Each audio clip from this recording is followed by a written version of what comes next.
Okay, so hello. Good day everyone. Welcome sa aton nga webinar session and thank you sa pag attend sa sining webinar no. So my name is Marvin Manuel from DICT Western Visayas Regional Office, and today's webinar we are going to discuss about how to create an online form and online quiz using Google Forms and other online platforms. So I hope nga makabulig ini sa inyo no sa pag-conduct sang inyong online classes as we transition to the online blended learning no. So I guess ang iban sa inyo siguro naka-attend man sang iban nga previous webinar sa conduct sang amon nga team. So kung wala pa, I think it is uploaded here sa YouTube channel. So i-check nyo lang no. I really recommend nga lantawon nyo gid ina. Okay, so once again, welcome sa tanan and thank you for joining. So without further ado, let's get started. Okay, so once again, our topic is all about creating an online forms and quizzes using Google Forms and other online platforms. So basically, we will have Google Forms as our primary application that will be discussed. And then, i-share ko man sa inyo ang kahoot.it and quizzes.com, which are also tools nga pwede ka maka-create sang online quizzes which is interactive siya. So I know nga maga-enjoy gid ang inyong mga students kung gamiton nyo ini nga mga platforms. Okay? So next.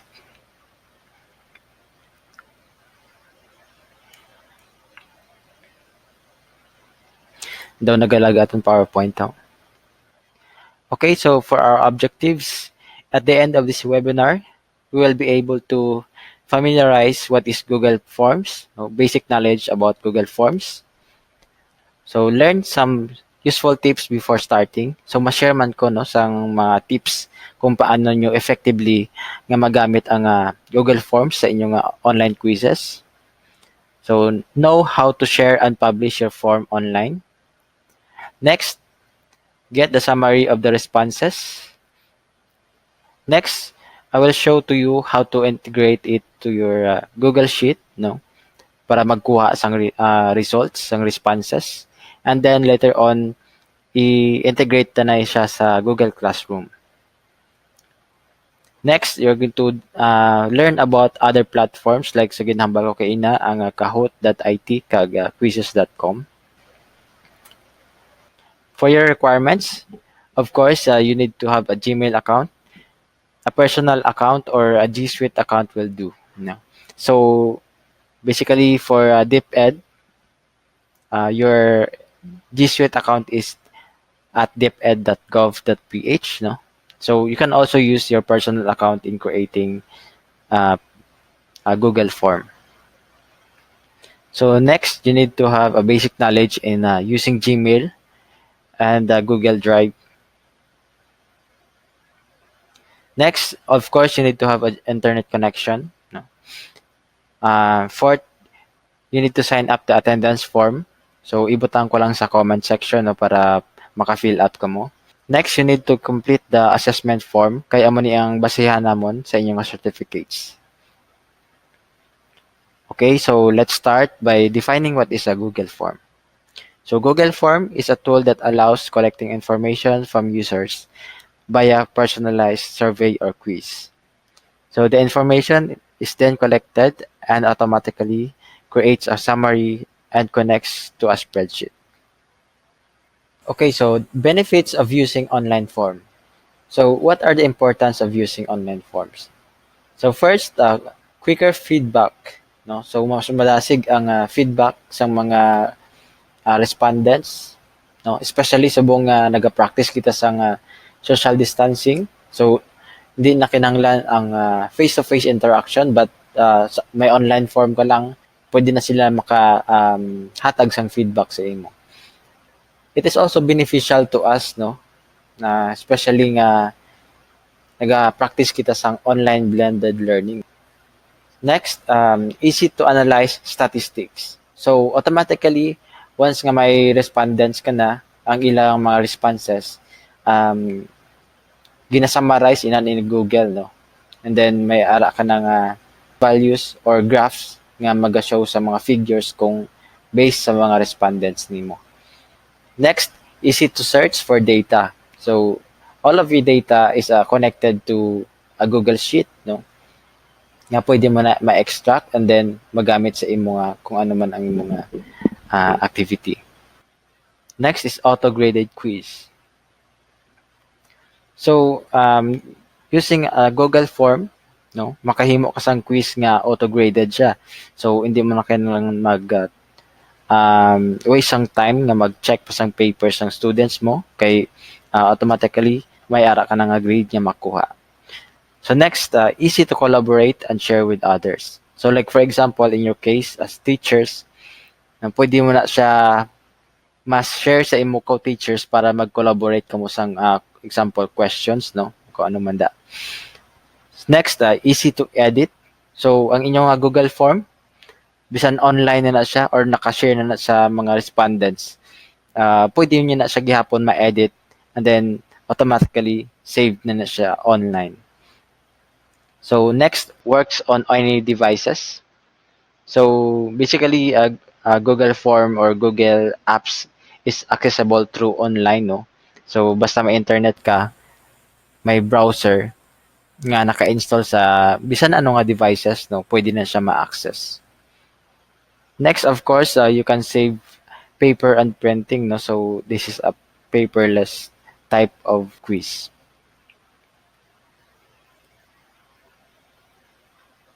Okay, so next, we have several tools for creating an online forms. So we have Google Forms, Microsoft Forms, may ara man si Microsoft, no? And others like Cognito Forms, WP Forms for WordPress, Suho Forms, and many others pa. So we'll just focus on a Google Form. So these are the interactive quizzes na ginhambal ko sa inyo kay no, ang kahoot.it and quizzes.com, no. So if may time pa karon, i-demonstrate ko sa inyo. So before you proceed, no, let's first differentiate the Gmail and the G Suite account. So commonly nagaka-confuse kita sa mga terms, no, but basically Gmail account is a personal account. So it is a free account or a free email account that is given by Google once you sign in. So example, Marvin Manuel at gmail.com. So ang extension niya sina is at gmail.com always, no. On the other hand, G Suite account is for organizations, no. So like for example, a company nag-sign up na siya sa G Suite para mag-avail sang services ni Google using their own domain. So like for example, sa inyo sa DepEd, mayroon ka mga domain nga deped.gov.ph. So gingamit ninyo ang domain para mag-avail sang services ni G Suite. Okay, so that's enough for discussion. So let's go ahead and create an actual survey or exam. Okay. Okay, so bago kita mag-umpisa, kung may ara ka mga laptops, pwede niyo masundan ang ato niya demonstration, no, para mas ma-retain sa inyo ang ato niya lesson. So kung hindi niyo man malagas, pwede niyo man karon i-replay kay ang ining video uploaded man ni sa YouTube after sa ato niya webinar. Okay? So gina-encourage ko man ang iba, no, kung may ara ka mga kilala nga co-teachers nga wala pa naka-join sa amon nga webinar. So pwede niyo man ni ma-share sa ila. So let us start creating our online form and online quiz sa Google Form. So first natin obrahon is an ordinary nga survey lang anay siya, no. And then later on, obra pa kita sang another nga form for our quiz. Okay, ang iban siguro sa inyo nakalantaw na sang webinar ni Sir Gariel, no. So may mga discuss na siya kung paano mag-kadto sa inyong Google Forms or sa Google Drive. As a review, so first, you need to log in with your Gmail account or G Suite account, anay, no? So, in my case, naka-login na ako as DICT. Okay, so sa mga wala pa naka-login, no, login lang kamo sa inyong Gmail account. Okay, so next kung naka-login na kita, kadto lang kamo sa gmail.com. Okay, so sa inyo nga email account, no. Then pangitaon naton si Google Drive. So diri nga portion, click nyo lang, then Google Drive.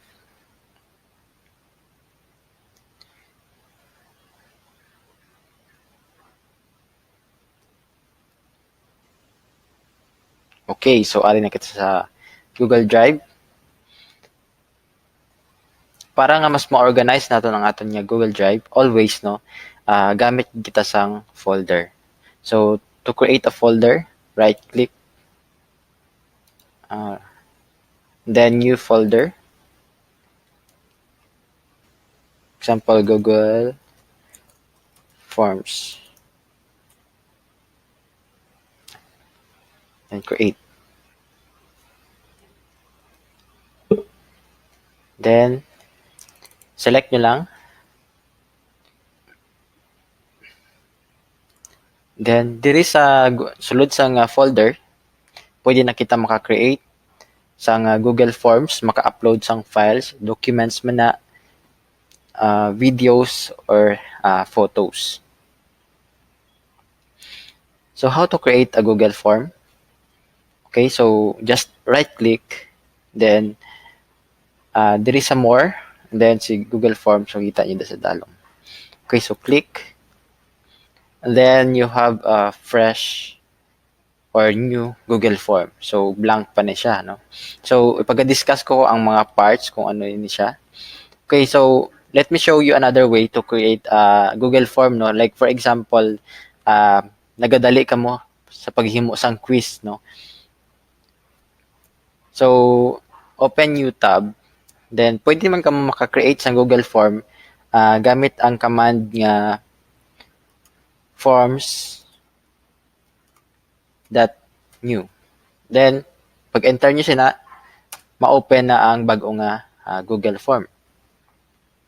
Na. Then same thing, pwede niyo man na ma-apply sa Google Docs. Type in Google or docs.new. So like for example, nagadali kita sa ano, no, sa aton nya ginaobra. So ma-open lang kita sa Google Docs, and then pwede na kita maka-type. Yan. Okay, so same man sa Google Sheet and sa slides, no. So try ta. Sheets.new.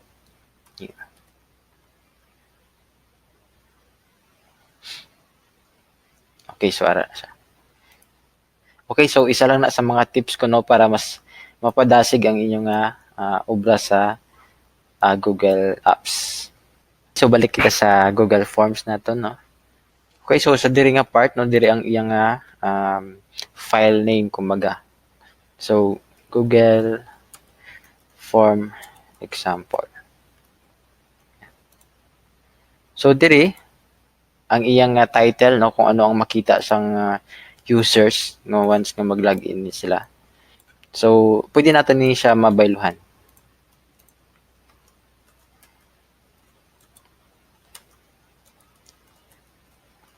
Okay, so sa ma-notice nyo, no, every time nga may gina-change ako sa contents niya, automatic save na siya sa Google Drive. Diri sa dalom ang iya description, kung gusto niya butangan sang description, no.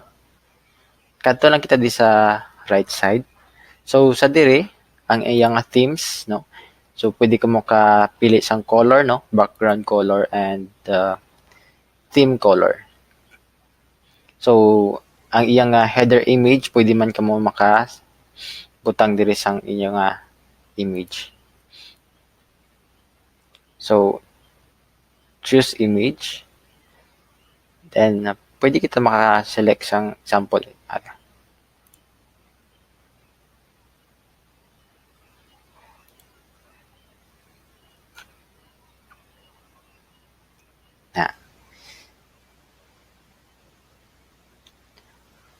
Okay, so diri nga part,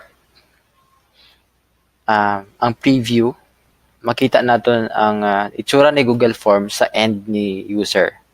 Okay, so amo ni siya. Okay, so close lang nato ni no. Okay, so kadto kita diri sa settings. And then under general tab, kung gusto niyo mag-collect sang email addresses sang inyong users, so i-check nyo lang ni collect email addresses. And then kung gusto niyo nga maghatag sang copy sang ilang response, so i-check nyo lang ni. And then pwede ka mo ka-select if respondents request, and then always. So di ko lang pag-i-allow no. Okay, so sa diri nga part no, pwede naton ma-restrict ang mga users within sa aton nga organization. Like for example sa inyo sa DepEd, pwede nyo i-restrict ang mga may email nga deped.gov.ph. Sa amon nga case no, kaya ko i-restrict ang mga taga DICT. Okay, so sa regular nga email wala ni siya nga feature. Okay, so next, pwede natin malimit ang responses ng users. Okay, so next, respondents can edit after submit. So, gaan mo sila chance nga mag-edit sang ilang sabat bisan nga na-submit na nila na. Okay, so hindi na siya advisable sa kung kahimo ka sang quizzes, no? Kay pwede nila bayluhan ng ilang sabat. Okay, so like for example, mga registration form nga nagsalabi ang ilang email, pwede nila na mabayluhan. Okay? So hindi ko lang pag-i-check. Si summary charts kung gusto mo tagaan sang overview si user kung pila na ang respondents, no? So click ta lang save. So explore ta ni karon ang presentation and quizzes kung mag-aobra na kita sang aton nga quiz. Okay, so save lang. Okay, so next sa send, amo ni ang feature nga pwede naton ma-share no ang aton nga form. Like for example, i-post na naton ina sa Facebook or i-send through email, pwede na siya. Okay, so diri send via email. So sino ang mga recipients no. Okay, so may ara sa subject and message no, pwede mo na ma-edit, and then include form in email. So in our case no, hindi kita mag-send sang email, kundi ang gamiton naton is ang link. Okay, so sa diri sa link, just copy the link no, or pwede man ka-click diri, copy, or shorten the URL no. Okay, so bisan amo lang ni nga long URL, copy, and then ipadala sa inyong gusto padalhan sang form. So later no, tudloan ko kung paano mag-create sang shortened nga link or ang natawag nga bit.ly nga link. Okay, so pwede mo na siya ma-embed no sa HTML. For example, sa mga websites, pwede niyo na magamit. Okay, so close. Okay, so sa diri nga part no, sa 3 dots, may ara sa operations nga undo, make a copy, move to trash, get pre-filled link, print. Sa diri nga part, pwede ka maka-add sang collaborators. Like for example, gusto mo ni i-share sa inyong co-teachers. Na. Okay, so pwede ka mo din maka-add sang persons na gusto nyo tagaan sang amo nga form para maka-edit man sila, maka-collaborate sang questions, like for example naman na. Okay, so balik kita. So sa diri nga part no, sa add-ons, so amo ning feature nga ni Google Forms nga pwede ka maka-add sang iya nga functionality. Like for example, so damo ini nga mga add-ons no, pwede naton ma-add sa Google Form. So sa form limiter, i-limit natin ang responses like mga amo na form notification, ma-send kita sang email after submission sang user, and then madamo pa sang iban. So pwede nyo man ma-explore no. Okay, so next ang preferences no. So man yung global nga settings so kumbaga ni Google Form. If you want to collect an email address, make all questions required, no? Sa tanan nga questions by default, kada add mo sang question required na sa tanan. Okay, so default value for quiz sample 1. So save ta lang. Okay, so next, obra naton, ma-add na kita sa nga questions. Okay, so how to add questions? So like for example, maobra kita sang survey form. So may ara na name. So name, automatic na detect ni Google Form nga ang kinahanglan nga answer kay name is a short answer. Okay, so sa diri nga part, pwede ka makaduplicate sa amo nga question, delete, required. Okay, so required ni si user nga kinahanglan ang amo nga field kailangan ma-fill upan niya.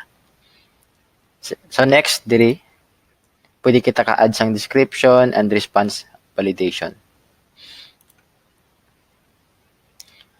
Okay, so ma-add kita sang another question. So click ta lang ni ang add question. So may ara na kita blank na question.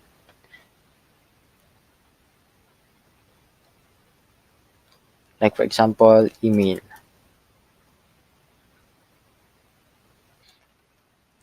Okay, so nag-add na sa sang response validation. So kambalya, that should be text. And then that is an email address. Okay, so dire, pwede ka mo ka-add sang custom error text. Okay, so ma-add pwede sang another nga question. So age, like kamas na. Okay, so let's add another question pa.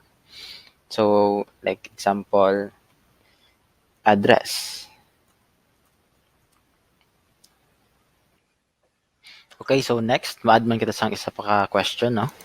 So like for example, address.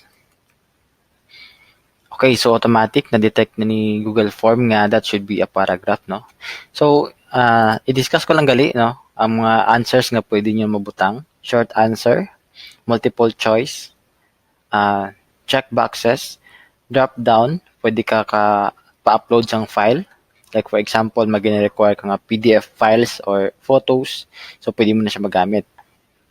Okay, so next, meron man kita nga linear scale, multiple choice grid, and checkbox grid. Okay, so pwede man kita kabutang sang date and time. Okay, so mahatag pa ko sang isa pa ka sample sang question, no? So add question. And then like for example, gahimo kita sang isa ka survey about your instructor or teacher. So like for example, ang ato niya question is please rate your instructor for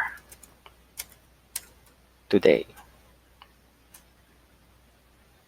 Then, mo na siya nga linear scale. So, ang ating scale, ibutang na sa from 1 to 5. So, mo na siya. Then, like for example, ang 1 is poor. Then, ang 5 is excellent. Yeah. Okay, so like for example, no, gusto mo nga madamo sang criteria nga ibutang, no. So, let's just duplicate this question. Okay, so himuon ta na siya nga multiple grade box.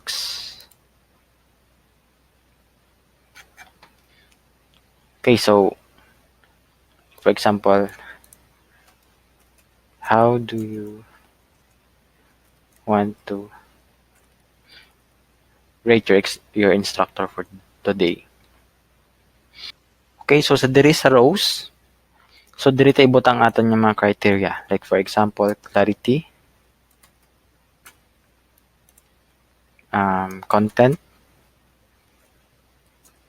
and sample delivery.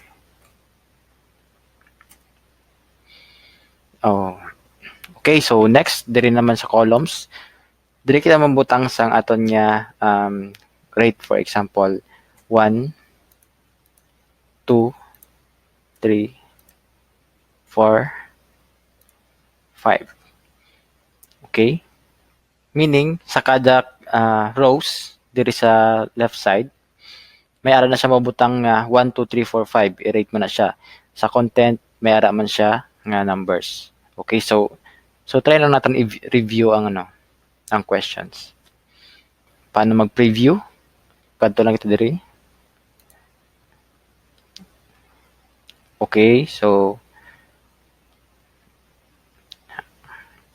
amo na siya bali ang iyang output. Okay.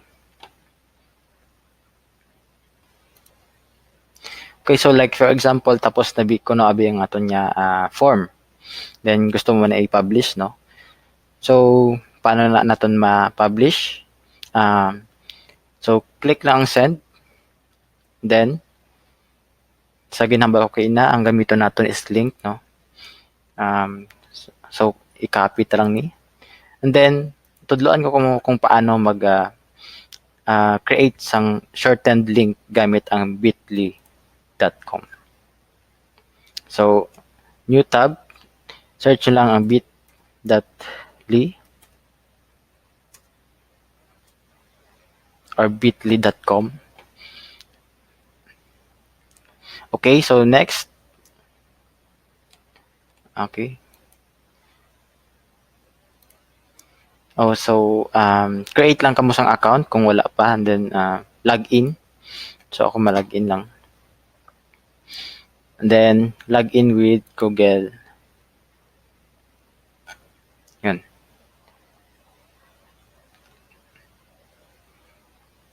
Okay, so magamit ko sang isa ka email pa, no, ang personal account ko.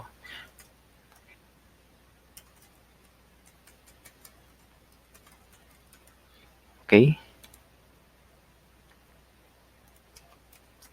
Password.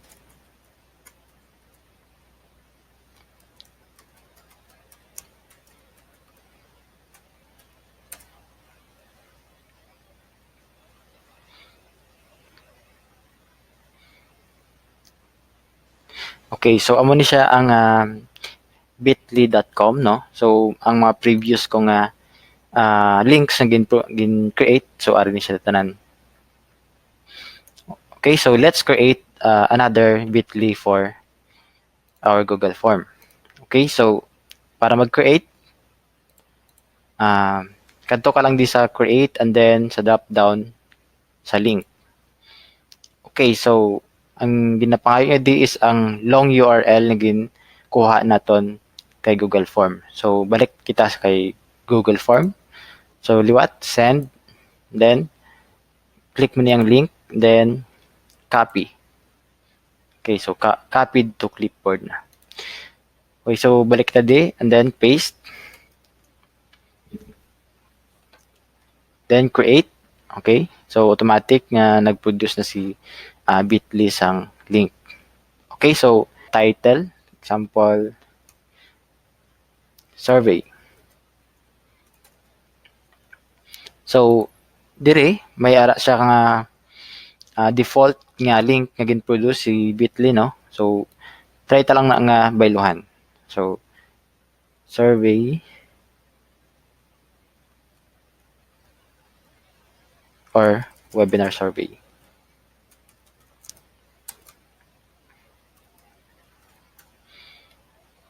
Okay, so try ta kung available na siya, no, ang link na gamit ta. So save. Okay, so error meaning na nagamit na nisang iban ang aton nga link. So try ta lang baguhon. Tugangan ta lang sa Google Form. Okay, so save. Try ta. Okay, so link has been edited. Okay, so ari na siya di sa left side. So for example, you're going to post the form, no? So kopyahan mo lang ang link na ginobra naton, and then pwede ka naka-post sa Facebook gamit ang ini nga link. Or pwede nyo man ma-send sa through Messenger or through email. Okay?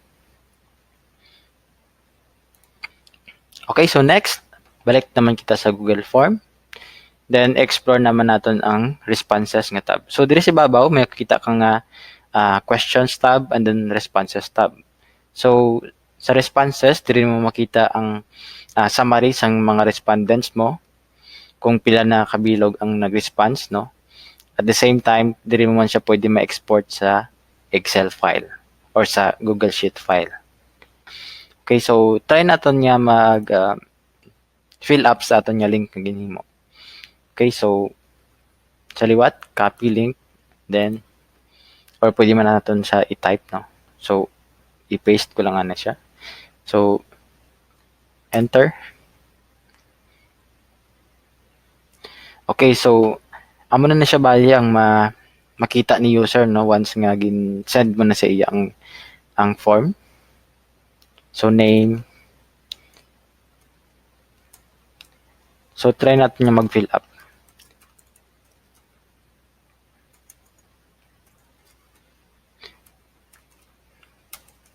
Email.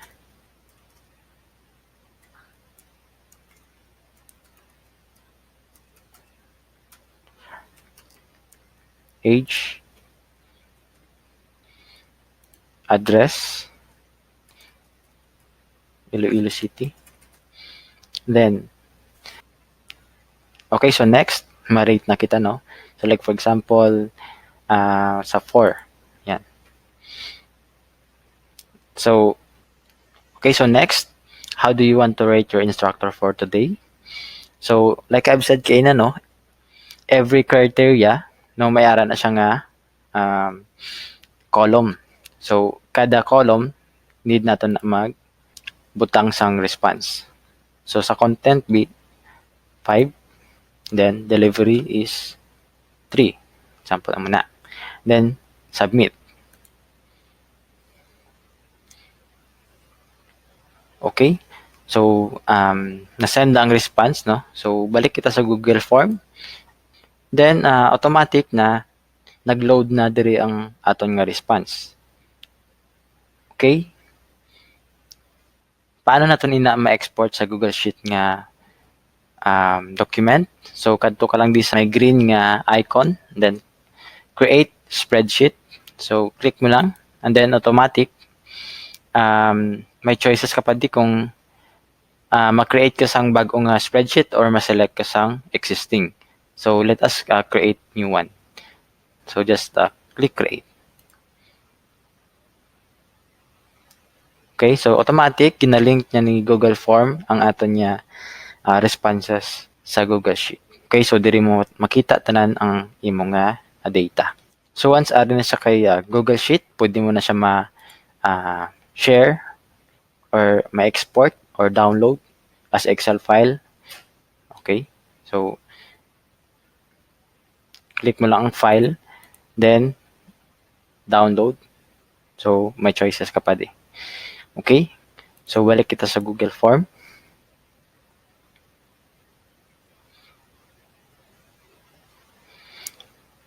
Okay, so diri sa responses mismo nga tab, no, may ara sa mga insights or charts nga ginapakita, no. Once nga damo ni responses, makita mo ni or ma-appreciate mo ang chart nga ginapakita ni Google Form. Okay, so this time, let us now create our online quiz. So let's go back to Google Drive. Then, okay, so sa pag-create mo kay na sang Google Sheet, no, nga link sa Google Form. So automatic kung sa diin nga folder mo gin save ang imo Google Form, dito man ga save si Google Sheet. Okay? So let's create another form. So right click, more, Google Forms. Okay, so close lang natin ni.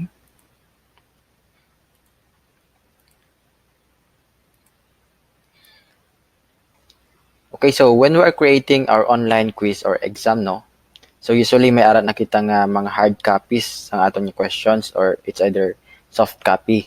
So, pero mas maayo gid ya kung may ara kita nga soft copy para mas hapos lang mag-copy and paste. So, in my case, no, may ara na akong naging save diri nga sample questions. So, balik lang kita. And then, open lang natin ang Math 101 questions.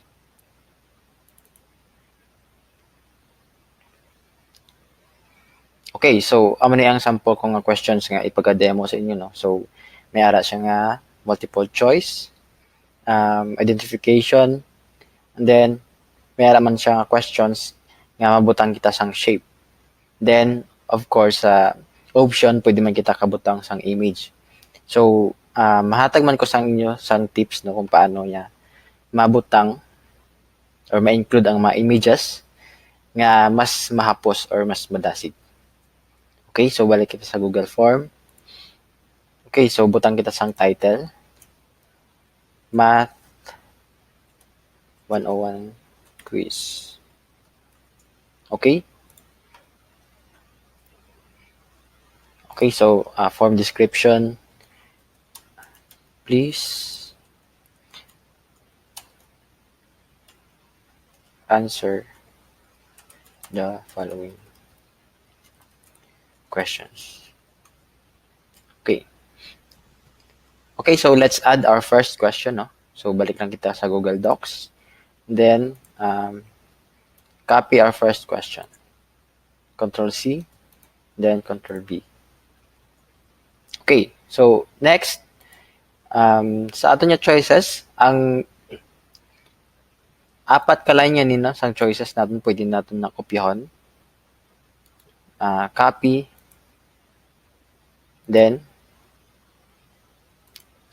paste. So dire sa option 1, i-paste ko lang ni automatic ma-detect na ni Google Form nga each line isa ka choices.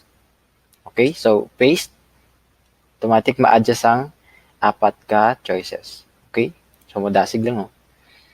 Okay, so next question, number 2, which of the following shapes have 4 sides? Okay, select, copy, then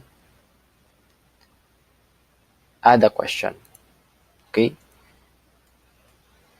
Okay, so balik kita sa question number 1. Wala pa natin na-configure, no? So, that is multiple choice. Okay. So, required. Okay, so may nalipatan lang kita nga i-configure sa aton nga settings, no? So, balik na kita diri sa settings. Then, presentation. Diri sa quizzes. Kung gaobra ka mo sang quiz, diri sa quizzes nga tab, i-turn on yun ni ang make this a quiz. Yan. Okay, so next, diri sa release grade, may option ka nga i-release mo siya immediately or later na after manual review. So may tip lang ko din sa inyo. If you are going to select immediately after each submission, ang ubra ni Google Form is i-send sa student ang grade and then ipakita yaman ang mga correct answers.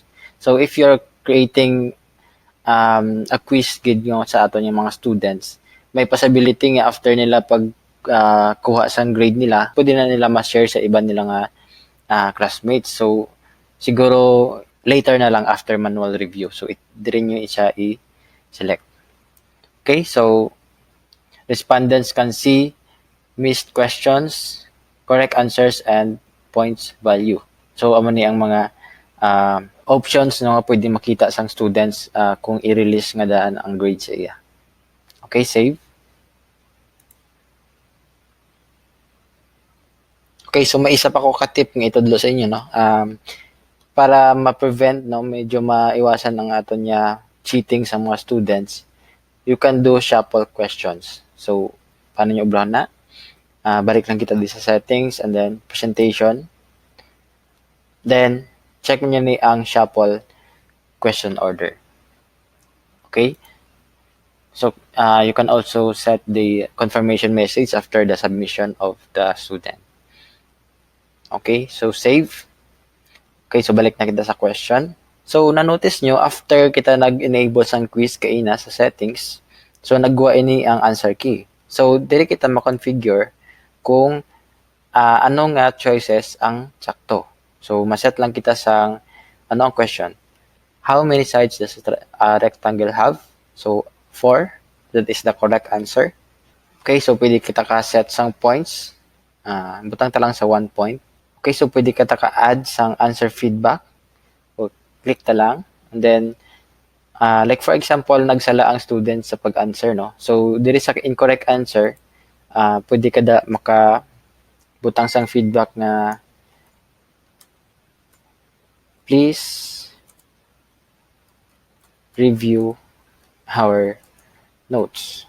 So, amo na siya. Or previous lesson.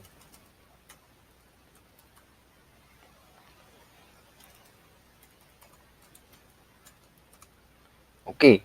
So, diri naman sa correct answer tab, pwede ka butang nga like good job, daw mo na. Okay? So,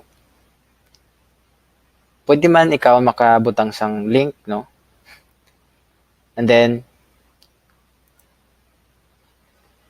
pwede man ang YouTube video. Okay?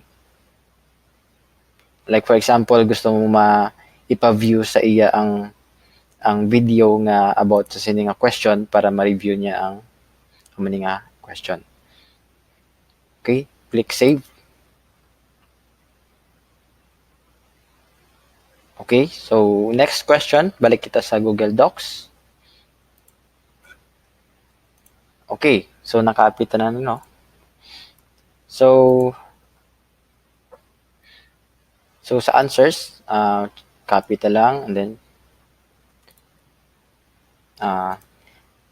automatic na, no? Okay. Checkbox. Okay. Required, of course. Then, masat kita sang answer key. Okay, so ang question is, which of the following shapes have 4 sides? So, sa diri, okay, so check ta ang rhombus. So, pwede sila ka-select sang more than one answer kasi checkbox ni siya. Okay, so square and rectangle. Okay, so pwede natin ma-set nga 3 points kahit 3 ang answer, no? Then, pwede ka add sang feedback. Then, click done. Okay. So, next question, that is, copy ta lang.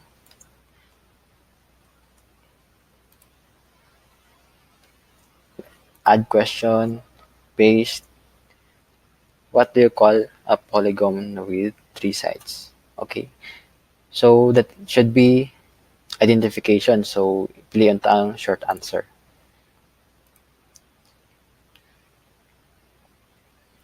Okay. So, ang sabat sini is triangle. So, remember sa pagpili mo sa identification nga type sang question, no? Ma-add kita sang correct answer, then butang tang triangle. Sa identification, pwede nila ibutang, no, nga a triangle or triangle lang. Small letter T like triangle. So, tanan nga possible nga answers nga is ibutang ni student. So, dapat i-register mo na siya diri sa list of correct answers. Triangle. So, amo na ang idea. So, kung wala na siya diri, ma-mark na siya as incorrect. Okay, so ano pa? Tanan yung maisipan yung pwede possible nga correct answer. So, dapat ibutang hindi sa list. Mark all other answers incorrect. Okay, so check ta lang ni. 1 point. Okay, done. Okay, so may ara ta tatlo ka possible answer nga ibutang ni student. Okay, so click required.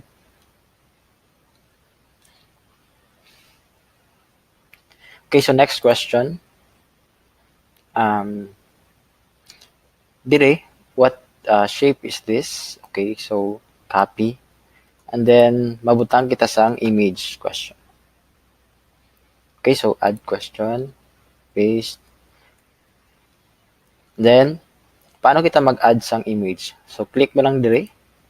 Then, pwede ka maka-upload camera, pwede ka maka-picture, URL, photos sa Google Drive, no? And then, pwede man kita maka-search sa Google directly para mas madasig, no? So, ano to kay na? Square. So,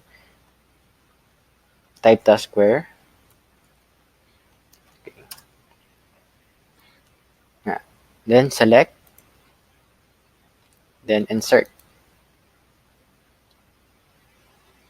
Okay. So, ari na siya. So, tama na siya kadako, no? So, pag gamay-gamayin ta lang. Select and then, ano ta lang, resize. Okay. Okay, so na lang na siya. So, ang question, what shape is this? Then, butang ta ang aton nga choices. Copy.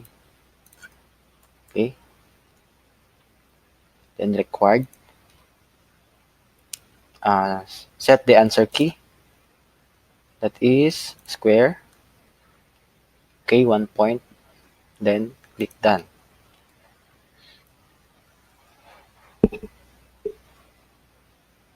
Okay, so next question. Okay, so diri, option naman ang may image. Copy the question, then add, paste, and then one by one, mabutang kita sang image. Okay, so option 1, diri naman kita mabutang sang image. So, mas madali kung mag-search kita sa Google. Okay, so that is isosceles.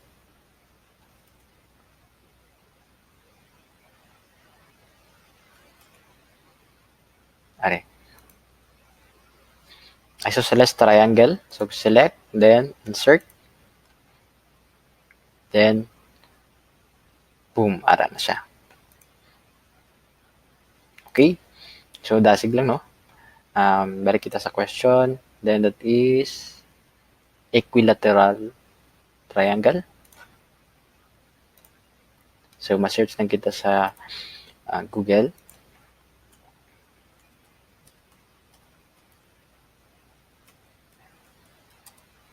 Yan.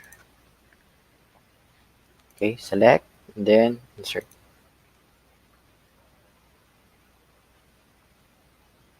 Okay, so next, add image. That is obtuse triangle. Obtuse triangle. Okay, sorry siya. Next, insert. Okay, so add image, acute triangle.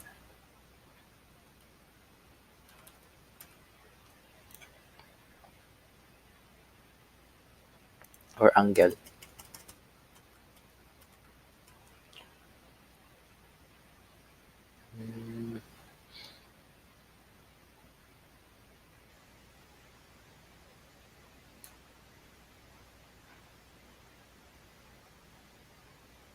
Okay, so wala kita sang may makita, no? May pangalan siya. So, try to i-insert. Okay, so sample lang man na siya, no? Okay. So, kamo na ang bahala makita sang sakto nga answer. Okay, so set an answer key. Okay, so which of the following is an equilateral triangle? So that is option 2. Okay, add feedback, points, this 1 point. Okay, so done. Okay, so next question. So copy, and then ma-insert kita sang YouTube video ko, no? So balik kita sa Google Form. So how to add a video in Google Form? Add video. So click mo lang, and then so pwede ka ka-search mismo diri or pwede ka ka-paste ang URL. So in my case, mayroon na kita nga link. So i-copy ta lang ang link. then paste. Okay, so ara na siya. So select. Okay, so may ara na kita nga video. Okay, so next, ma-add kita sang question. Okay, so copy, then add the question, then paste. Okay. Okay, so butang kita sang choices. Example, 8, 16, 32, 64. So required. Okay, so set an answer key. So maybe that is sa pagkatanda ko is 16 cubes, no? Okay, so 1 point, then done. Okay, so next question. Okay, so copy. So diri nga question na mabutang kita sang paragraph nga answer. Okay, so add, then paste.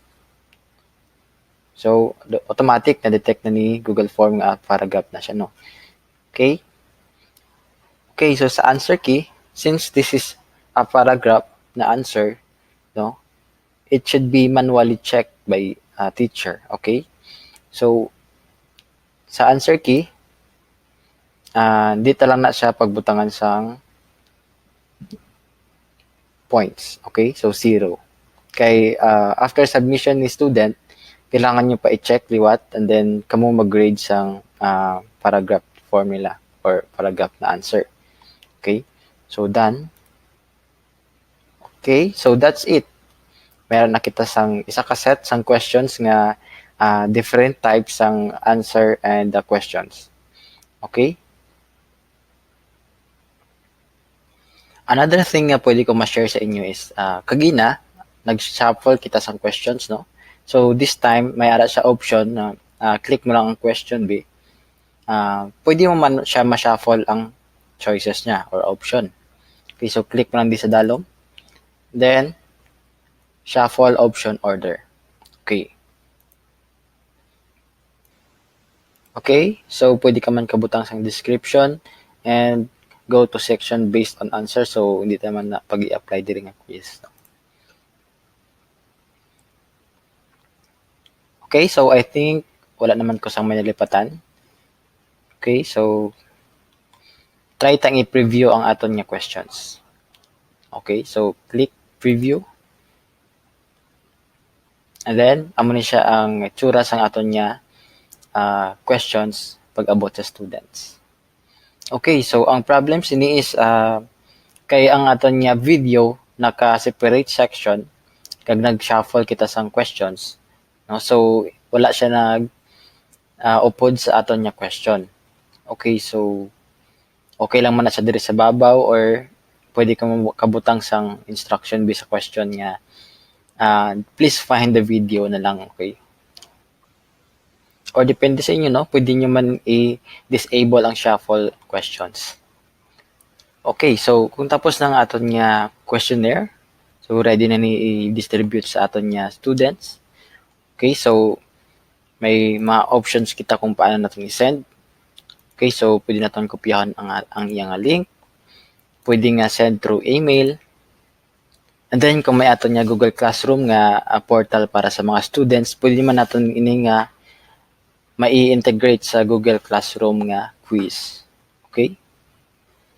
Okay, so next step, ipakita ko sa inyo kung paano siya i-integrate sa ato nga Google Classroom. Okay, so close. Okay, so kanto lang kita sa new tab and then Classroom, google.com.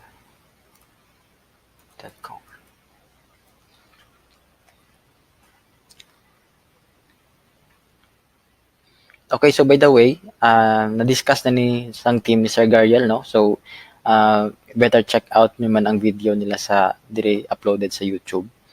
Okay, so kung paano mag-create sang Google Classroom and how to manage, no? Okay, so ari na kita sa Google Classroom. And then, may ari ko isa ka classroom. Okay, so mag-create kita sang another classroom. So click the plus sign, then create class. Okay, so class name. Like for example, first year. Tama. Section A. Then subject, math 101.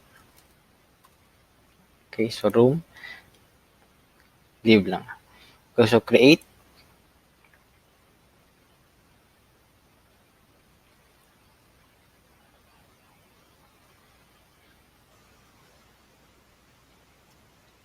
Then, ari na kita sa ato niya bago nga Google Classroom, maging-obra. Okay, so how to integrate our quiz to Google Classroom? Okay, so just go to the classwork, then create. So, piliin nyo lang ang assignment. And then, create a title. Math 101 quiz. Then, instructions. You can set your instructions here. Dito sa dalon, kita nyo yung add nga button. So, click nyo lang. And then, ang aton nga Google form nga quiz is always ara gid na sa Google Drive. So, select ang Google Drive. Then, pilion ta ang aton nga quiz nga ginubra kay ina. So, that is Math 101 quiz. So, just click, select, and then add. Okay. So, automatic, no? Pag-add natin sang aton nga Google form, may ara na sa feature nga grade importing. So, whatever ang grade nga ginset naton sa Google form nga quiz, so amo na siyang i-show na diri sa Google Classroom. Okay, so you can have your settings here. Okay, so points, due date, you can set also your due date here. Okay. So sa topic, depende sa inyong topic nga gin-post dito sa Google Classroom. Okay, so you can also set your rubrics and then you can enable the originality reports. So this is basically to check the work of your students kung original gid man ang ilang ginobra, no? Or gin-copy lang nila sa internet. Okay, so I will not discuss further gid no sa about sa Google Classroom kay na-discuss naman ini sa mga previous topics namo, no? So check nyo lang ang YouTube channel. Okay, so just after you are okay, so next, just click assign. You can also schedule or save as draft, no? Okay, so I'll just click assign.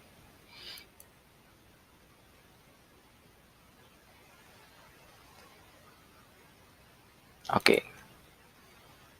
So ari na, integrated na ang aton nya quiz sa aton Google Classroom. Okay, sa subong, try ta naman nga sabtan ng aton yung quiz, no? So, magamit ako sa isa ka account. So, say what? Kuha na ng link, then copy. Okay, so ma-open ako sa another na window. And then, masabat ako sa quiz, so gamit ang isa ko ka account. Okay. So, email address. Which of the following is an equilateral triangle? So, option 2. So, ang sabat is 16. So, try ta lang ang tama pala, no? Okay, so explanation po. For triangle. So, i-try natin ang triangle.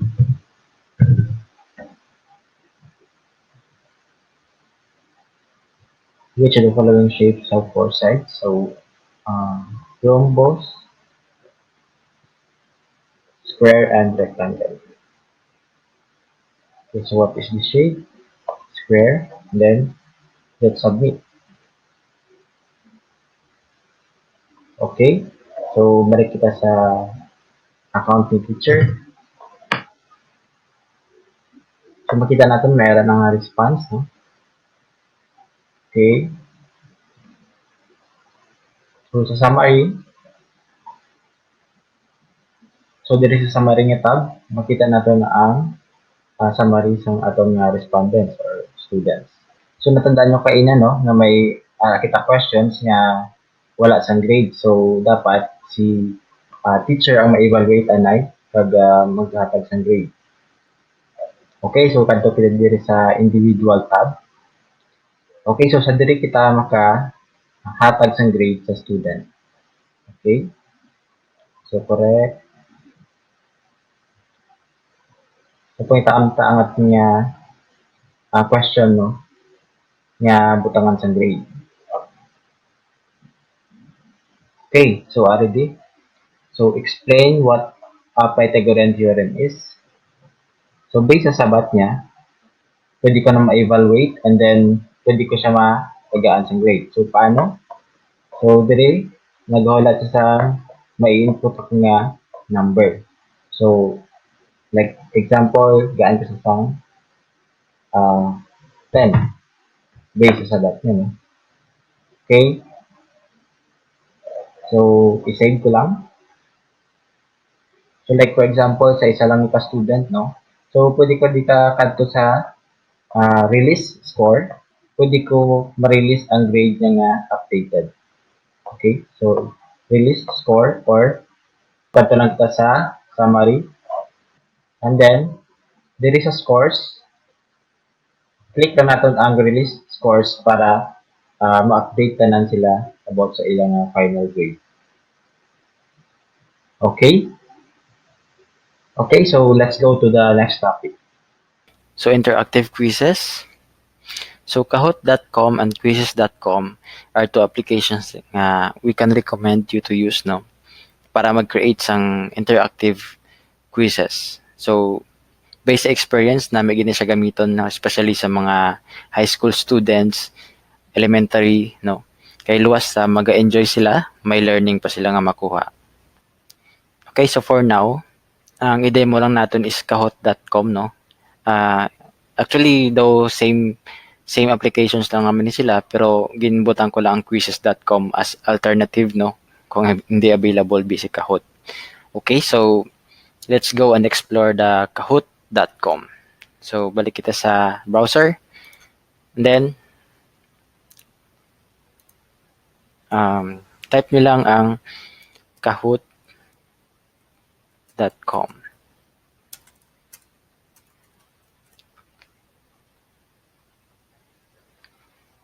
Okay, so amo ni siya ang landing page ni Kahoot, no. So diri sa right side may ara siya nga play. So amo ni click naton once nga play na kita sang aton nga game or quiz. Okay, so sign up kung wala pa kamo sang account. Okay, so i-explore na lang sign up, no. Okay, so you can sign up as teacher, student, personal or professional. Okay, so sa teacher, try ta lang.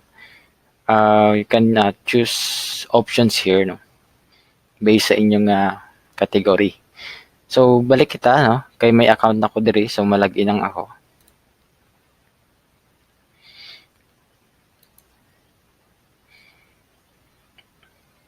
Okay, so my username is, then password.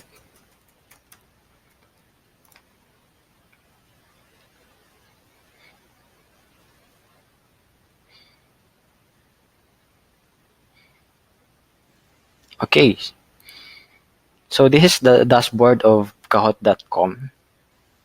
Okay, so kadto kita diri sa upgrade now. So by the way, I'm using a free account, no. So makita ninyo di ang ilang mga plans, no. So kung gusto niyo nga mas dako ang capacity nga ma-cater ni Kahoot, then you can also have the option to buy up. Okay, so sa basic account or free account, no. So okay naman siya kay for class-sized games. So okay na gid ni. Like for example, 25 to 50 siguro persons in a game, no? Pwede. Okay, so balik kita.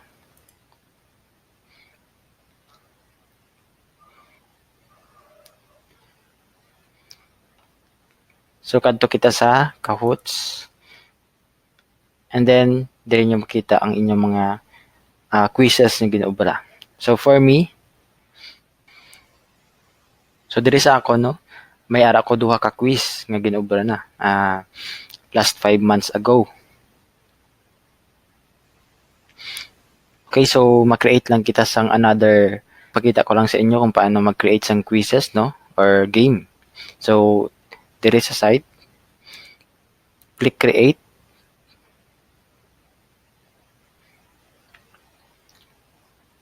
Okay, so mayroon din mga choices man, no? May mga templates silang ready-made na. So, ang iban premium. Okay, so select lang kita sang new. Okay, so diri, pwede kita maka-add sang questions. Pwede din kita makabutang sang picture. Okay. Pwede man kita mag-upload sang image. And then, YouTube link. So, diri ang ato niya mga choices. So, diri ang time limit kung pila ka seconds naton i-show ang isa ka questions. No? And then, the points. So, 1,000 ang maximum nga points. So, padasig-dasig ni siya. Kung sino ang nauna magsabat sang sakto, mas taas ang iya points kaysa sa iban. Doon mo lang na siya. Okay, so subong, ang magamit natin is single select lang, di kita makabutang sang multi-select sa choices kay premium na siya. Okay? So dire sa side, ang list sang questions naton. Okay, so try naton mag-create sang game gamit ang aton nga questions nga gamit kay na sa quiz.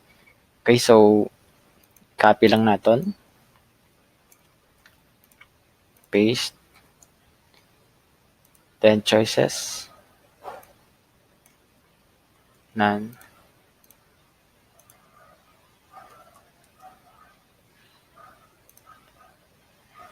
Then 2 or 3. 3 and 4. Okay, so ma-select kita sang sakto nga answer, no? So 4. Next, add kita question. So quiz or true or false, pwede man. So select natin ang quiz.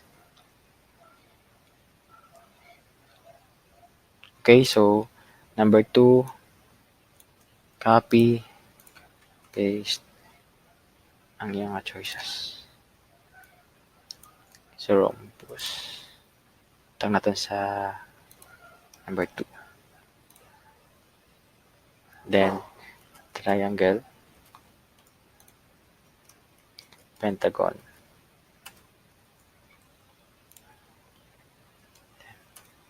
hexagon. Next, select natin ang saktong sabat. Then, next question.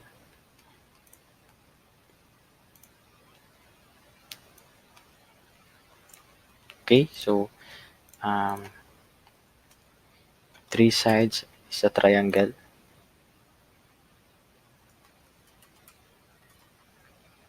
Tangtas ang mga options. Square, rectangle, rhombus. Check the spelling, no? Okay.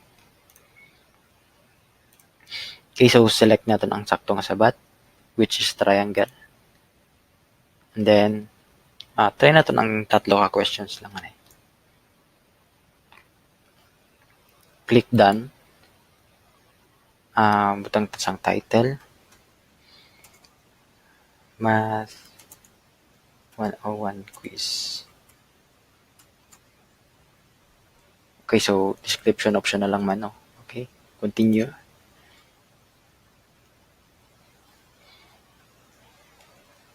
Okay, so done.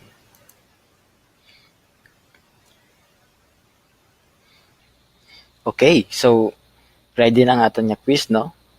So, pwede na natin na siya ma-play. Okay, so gamitan ko ang akon nga cellphone para serve as participant kumbaga sa quiz natin. Okay, so click play. Then may option ka din, no? So play a live game. So amo na piliun ta. Okay. So your students dapat ang i-browse nila is kahoot.it. So diri mapili kita sang mode. So classic. Pwede man nga team, no? Depende na sa inyo preference. Then diri sa dalom, pwede ka makaset sang pila ka settings. So for me, i-leave ko lang na siya as is. So we'll just play classic. Okay?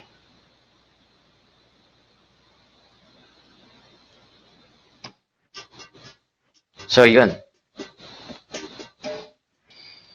Okay, so it is now waiting for players. So sa akon nga cellphone, i-browse ko lang ni ang kahoot.it. So your students will browse, no, sa ilang mga browser kahoot.it. Kaya ang kahoot.com amo to ang website kay na ginhimuan ta sang questions. So enter.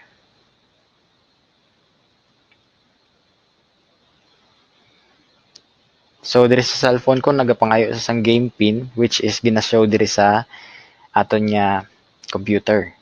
Okay, so kung gagamit ka mo sang mga platforms like Google Meet, so dapat makita nga daan sang students kung ano ang nasa computer sang teacher.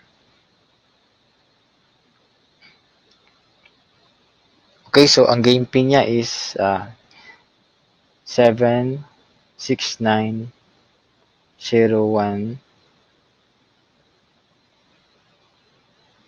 or 91. Okay, so enter. So nagapangayo siyang nickname. So butang ko lang Marvin. Okay.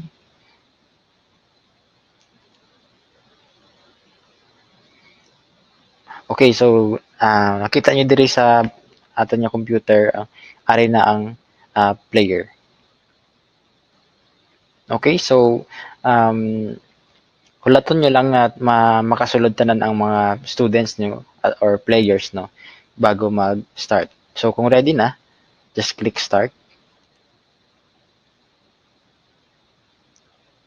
Okay, so it is now getting ready for, so may ara na sa daan mga questions. And then, how many sides does our rectangle have? 4.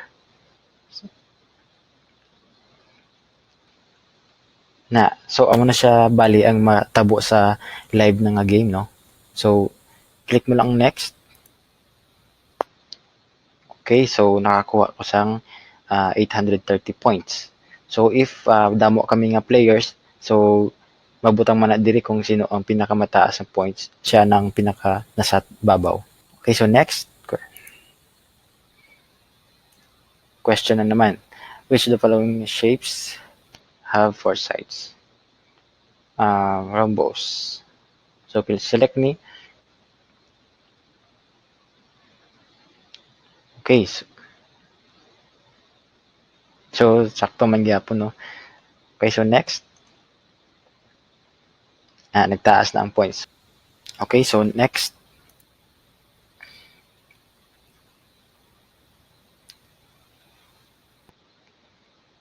What do you call a polygon with 3 sides? So, triangle. Select natin ang number 1.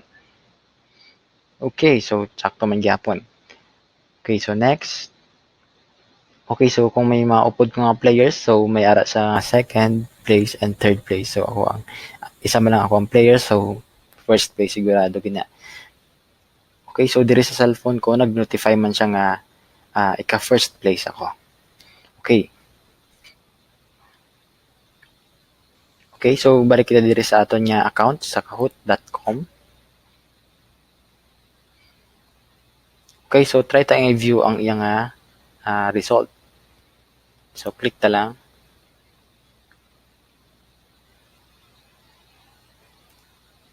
Ari ang questions. So diri sa reports.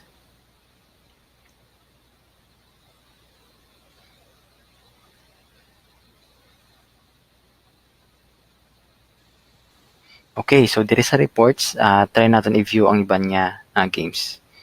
So select natin ni ang may 18 players.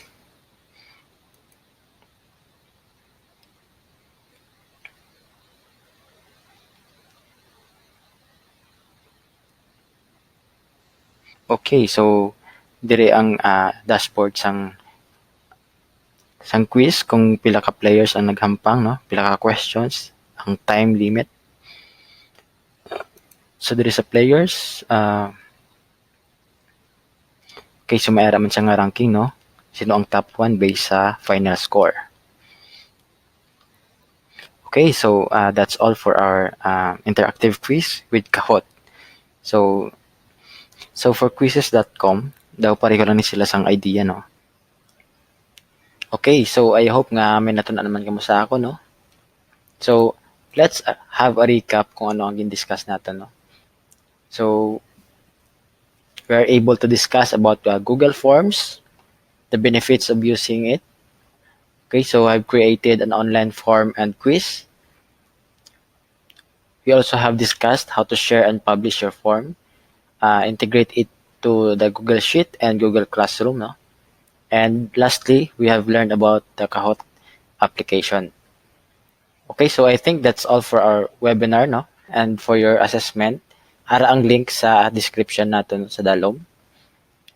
Okay, so due to the overwhelming number of participants, no, sa ginconduct naman nga survey, may ara nga 36,000 teachers nga nag-respond sa among survey, no. So as much as possible gusto namon kamo tanan i-cater, no, pero hindi gid kaya sang amon nga power siguro. So ma-select lang kami sang first at 100 participants to complete the assessment form. O sino ang una nga maka-submit, no, will receive a certificate of attendance. Okay, so I think that's all for this webinar. And thank you for joining, no, and sa pagstay gid sa ulihi. And also keep safe, no, sa tanan. And hopefully makakita naman ta sa next nga session. Okay, so thank you guys. Bye-bye.